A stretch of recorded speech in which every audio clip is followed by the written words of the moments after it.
अस्सलाम वालेकुम dear students. तो अभी तक हमने देखा था मोनोक्लोनल एंटीबॉडीज़ के बारे में हमने पढ़ा and we studied about this hybridoma technology. और उसके बारे में हमने देखा कि किसने दिया है, क्या है ये hybridoma technology and all that. Monoclonal antibodies क्या होती है, पॉलीक्लोनल एंटीबॉडीज़ क्या होता है। अब हम देखेंगे, will see what are the different applications of this monoclonal antibodies. सबसे पहले डायग्नोस्टिक टेस्टिंग में यूज़ होता है ये।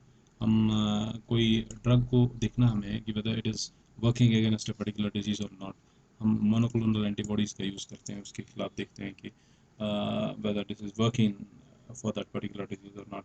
उसके बाद हम देखेंगे this is used for the pregnancy testing. Pregnancy testing जो हम करते हैं लैब्स में या खुद करते हैं, we do this, we use this monoclonal antibodies for that. For example हमारे पास एक चिप होता है, एक चिप टाइप होता है जो मार्केट में अवेलेबल है। हम जब प्रेगनेंसी होती है तो जो आफ्टर मैरिज कंसीव करती है वुमेंस, उनमें HCG की जो कंसंट्रेशन होती है वो शूट अप होती है। दैट शूट्स अप, HCG की कंसंट्रेशन इनमें शूट अप होती है, ह्यूमन कोरियोनिक गोनाडोट्रोपिन जिसको हम बोलते हैं। तो इस HCG को हम एज एन एंटीजन लेते हैं, इसके खिलाफ हम एंटीबॉडीज, मोनोक्लोनल एंटीबॉडीज बनाते हैं। उन एंटीबॉडीज को इस चिप पे माउंट करते हैं, we put those antibodies on hair. So उसके बाद हम क्या करते हैं, यहाँ पे एक डाई रखते हैं एज अ मार्कर। जब हम यूरिन ड्रॉप्स इस पे डालते हैं एक प्रेग्नेंट वुमन के, सस्पेक्टेड वुमन जो है, जो whether it is this pregnant or not, whether that lady has conceived or not, हम इसको इस पे कुछ यूरिन ड्रॉप्स डालते हैं इस चिप पे। तो क्या होता है, अगर ये HCG प्रेजेंट होगा, it will this interact with, it will react with these antibodies, monoclonal antibodies. तो ये यहाँ से ट्रैवल करेगा, it will go towards this particular marker, और यहाँ पे इस मार्कर का कलर चेंज हो जाएगा, whether it will be red और समथिंग। तो जब अगर ये मार्कर का कलर यहाँ पे आया, हमें रेड आया, ये रेड लाइन आ गई, तो वी विल से दैट कि दिस लेडी इज़ प्रेग्नेंट। हम बोलेंगे कि ये लेडी प्रेग्नेंट है, ठीक है। उसके बाद नेक्स्ट जो एप्लीकेशन है, कैंसर ट्रीटमेंट में यूज़ होता है। This monoclonal antibodies are used in cancer treatment. आपको पता है कि जब कोई सेल, नॉर्मल सेल ट्रांसफॉर्म होती है इनका कैंसरस सेल और ट्यूमर सेल, तो वो अपने सरफेस पे कोई एंटीजन डिस्प्ले कर देती है। तो उससे हमें पता चल जाता है, सेल्फ एंटीजन जिसको हम बोलते हैं, या एंडोजेनस एंटीजन, जो लास्ट टाइम हमने डिस्कस किया, इससे पता चलता है कि this cell has been transformed and this antigen is the endogenous antigen.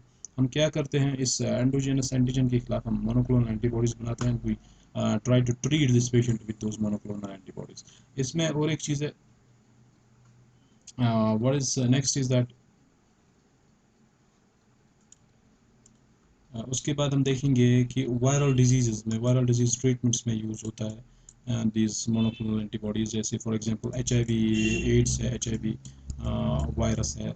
इस HIV वायरस को देखने के लिए, whether this person, any person has HIV AIDS और नॉट, हम इसको, इसके खिलाफ जो बॉडी में, ब्लड में HIV के खिलाफ एंटीबॉडीज़ बनती है, antibodies are formed there, but जब वो अपनी ये कन्फर्मेशन चेंज करता है, and its body is not able to form those antibodies in abundance, but some of the antibodies are present in the blood against this HIV।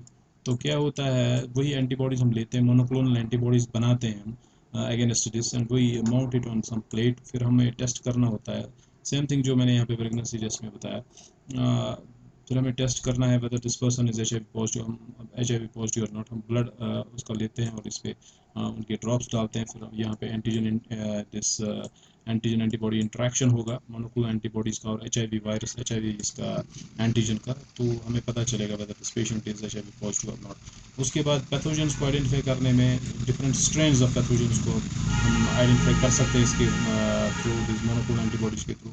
या हम we can trace the specific cells and their functions, हम specific cells की functions को trace कर सकते हैं, ये cell क्या फंक्शन करती है, वो सेल क्या फंक्शन करती है। We can do that through this, by use of this monoclonal antibodies.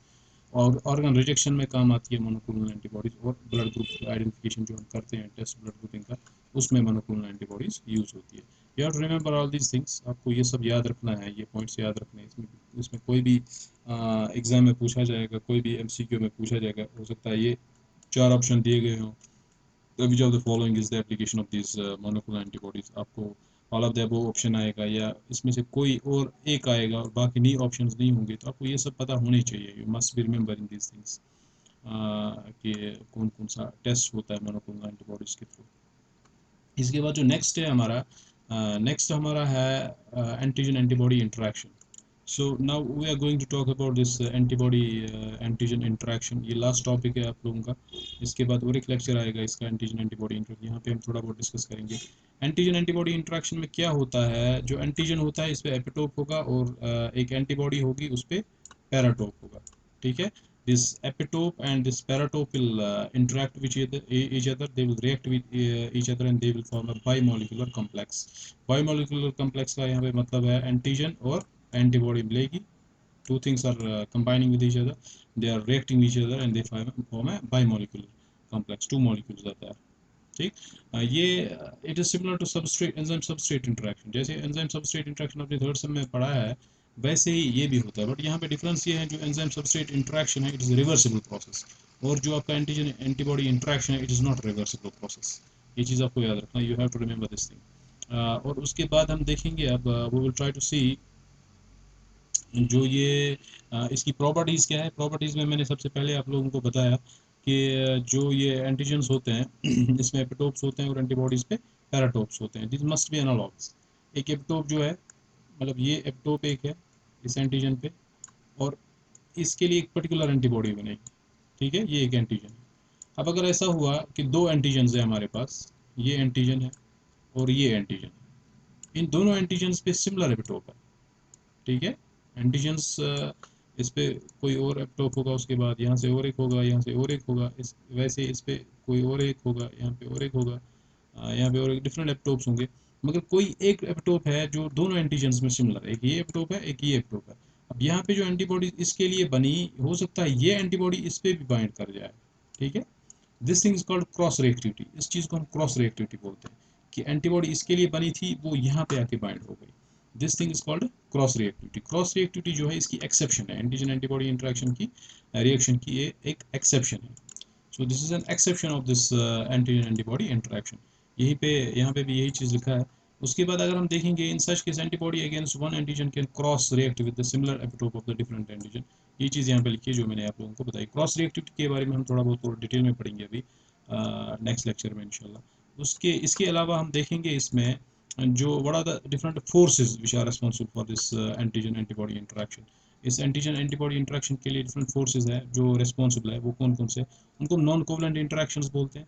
इसमें हाइड्रोजन बॉन्डिंग आती है, इलेक्ट्रोस्टैटिक इंटरेक्शंस आते हैं, हाइड्रोफोबिक इंटरेक्शंस आते हैं, वैन डर वाल्स फोर्सेज आते हैं। ये चारों आपको याद रखने हैं। और इसके अलावा जो हाइड्रोजन सल्फाइड बॉन्ड्स मैंने जो बताया बताया था आप लोगों को, सल्फाइड ब्रिजेस बनते हैं इसमें, वो चीज़ भी आपको याद रखना है एंटीबॉडीज़ में। इसके अलावा जो वीक इंटरेक्शंस है वो हाइड्रोजन बॉन्डिंग है, इलेक्ट्रोस्टैटिक इंटरेक्शन है, हाइड्रोफोबिक इंटरेक्शन है। इस पे ऑब्जेक्टिव आता है, हो सकता है 3 ऑप्शन आपको दिए हो, एक ऑप्शन इसमें दिया हो, 3 ऑप्शन और डिफरेंट दिए हो, तो आपको ये रिकॉग्नाइज कर, you have to recognise whether we have to identify whether which of these interactions are present in between antigen and antibody. इसका मतलब है ये फोर्सेस है वो रिस्पॉन्सिबल है एक एंटीजन को और एक एंटीबॉडी को होल्ड करने के लिए आपस में। ठीक है, ये चीज़ आपको याद रखना है, यू हैव। इसके बाद हम इसमें देखेंगे कि ये जो इंटरेक्शंस है, मतलब स्ट्रेंथ क्या है इन इंटरेक्शंस की, what is the strength of these interactions between antigen and antibody. उसके लिए हम कुछ टर्म्स डिफाइन करेंगे, जैसे एफिनिटी है, एफिनिटी जैसे, और एक टर्म है एविडिटी, वो हम कल इंशाल्लाह दूसरे लेक्चर में डिस्कस करेंगे, DITY एविडिटी। ये 2 टर्म्स हमें देखनी है। उसके अलावा और एक टर्म है वैलेंसी। वैलेंसी आपने केमिस्ट्री में पढ़ा होगा। वैलेंसी का मतलब ये होता है कि एक एंटीजन पे कितने एपिटोप्स प्रेजेंट हैं, how many epitopes are present on an antigen, कितने एपिटोप्स एक एंटीजन पे प्रेजेंट है, उसको हम वैलेंसी ऑफ दैट एपिटोप बोलते हैं, वैलेंसी ऑफ दैट एंटीजन बोलते हैं। उसके बाद एफिनिटी देखेंगे हम इंशाल्लाह कल, और एविडिटी क्या होती है। These are important terms which you have to just study, और कल हम इसको अच्छे से देखेंगे इस लेक्चर को इंशाल्लाह। इसको कल ही ख़त्म करने की कोशिश करेंगे इस पूरे लेक्चर को, और हमारा सेकंड यूनिट जो होगा इसमें वो कंप्लीट हो जाएगा। उसके बाद कुछ ऑब्जेक्टिव्स मैं आप लोगों को दूंगा, वही लास्ट टाइम के पेपर से, you will have to solve them. Thank you, अस्सलाम वालेकुम।